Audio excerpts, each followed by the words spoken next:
des blessures de l'âme, vous avez vu qu'il y avait un petit test que vous avez déjà rempli. Je vais vous parler également de l'image que nous reflétons. Pourquoi est-ce qu'elle a tant d'impact, hein, et qu'on juge les gens souvent sur le premier aperçu. Et puis vous découvrirez aussi d'où viennent nos croyances, nos freins, hein, comment nous communiquons et la clé qui vous manque pour refléter votre beauté intérieure. Voilà. Alors, qu'est-ce que le morpho-relooking? En fait, avant tout, je vais vous parler d'une petite histoire. Quand on parle de la prophétie descendante, on parle des synchronicités, mais bien souvent, c'est toujours un concours de circonstances. Donc, j'ai débuté, je vous ai dit, le Feng Shui occidental il y a déjà quelques années, et je suis formatrice en marketing. Donc, j'enseigne des cours, des techniques de vente, etc. Et j'avais une formation aussi en relooking. Et un beau jour, dans le centre où j'enseigne, un des centres où j'enseigne, on m'a dit, est-ce que tu ne pourrais pas donner cours de relooking, puisque ce sont des futurs vendeurs, des futurs chefs d'entreprise, et donc il faudrait qu'ils aient une meilleure présentation. Parce que les gens ne se rendent pas toujours compte de leur présentation. Je dis oui, je vais le faire. Puis en préparant ce cours de relooking, je me suis aperçue que tous les principes du Feng Shui et du Vastu Shastra, eh bien, je pouvais les appliquer sur le corps humain. Et donc, l'idée m'est venue de les appliquer tout d'abord sur moi, parce que vous avez devant vous une personne qui, pendant 20 ans, s'est trouvée trop grosse. Voilà. Je dois vous dire que, ici, je viens de perdre un peu de poids, parce que je vais vous expliquer pourquoi, sans faire de régime. Et toute ma vie, je me suis trouvée grosse. C'est pas tout que je me trouvais grosse, mais en plus je me trouvais disproportionnée. Et c'était ma hantise d'aller acheter des vêtements. J'avais peur d'acheter une jupe, j'avais peur d'acheter un pantalon, parce que où la taille allait, et aux hanches ça passait pas, où les hanches allaient, et la taille était trop large. Donc c'était ma hantise d'acheter des vêtements. J'ai même songé un moment à faire une liposuction. J'ai essayé toutes les techniques. Pour finir, on perd un peu de poids, mais parce qu'on ne perd jamais où on a envie. Et mes hanches, elles étaient toujours là, et j'avais beau faire, et j'ai traîné ça pendant des années. Et puis, en préparant ce cours de relooking, en appliquant les principes du Feng Shui, comme je vous ai dit, et du Vastu Shastra, et là je vais vous demander si vous connaissez le Vastu Shastra. Non?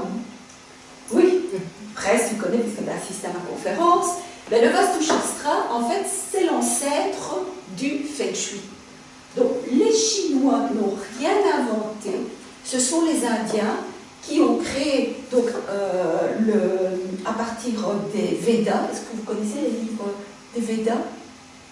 Donc, ce sont des livres anciens indiens. Et donc, ils ont utilisé le Vastu Shastra, qui est en fait, comme je vous dis, l'ancêtre du Feng Shui, et qui est en fait une manière plus spirituelle d'appliquer le Feng Shui. Et c'est pour ça que j'insiste sur le côté spirituel, parce qu'après je vais vous expliquer pourquoi le morpho-relooking et le Feng Shui et la morphothérapie, comme je l'enseigne, fonctionnent. Voilà. Et donc, le Vastu Shastra, donc, en fait, les Chinois sont allés en Inde.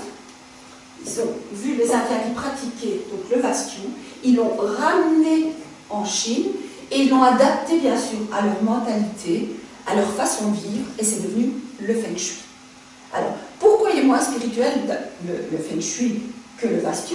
Puisqu'il vient, son origine c'est le Vastu, eh bien parce que les Chinois sont des gens beaucoup plus terre à terre, les Chinois sont des gens beaucoup plus financiers.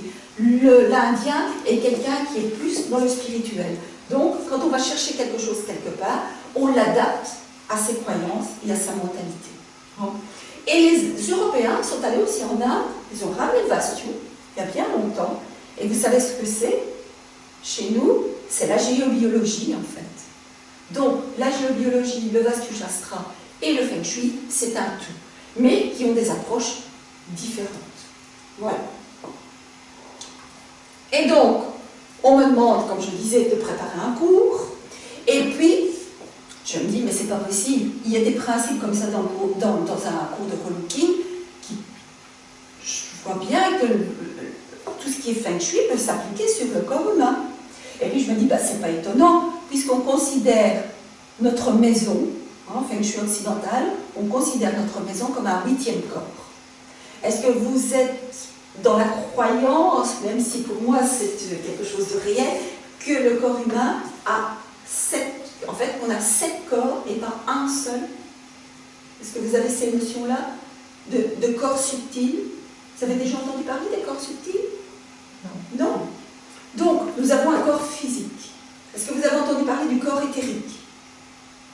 Hein? Donc, le corps éthérique, c'est une enveloppe énergétique supplémentaire qui nous entoure. Et nous avons ainsi 6 corps, puisque le 7e, c'est notre corps physique, qui s'emboîtent les uns dans les autres. Et donc, est-ce que vous avez quand même la notion d'énergie? Est-ce que vous êtes... Hein? L'énergie, hein? Comme tout est énergie, le corps est énergie, mais la table est énergie, les animaux sont énergie, les plantes sont énergie. Tout est énergie.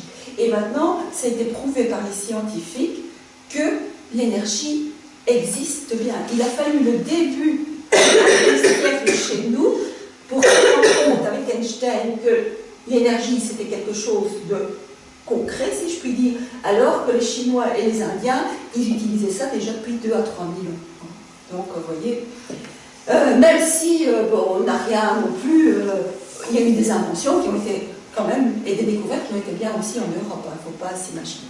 Donc, je me suis dit, notre maison est notre 8e corps, puisqu'elle est notre 8e corps et qu'on applique des principes, ben pourquoi ne pas les appliquer à notre corps physique?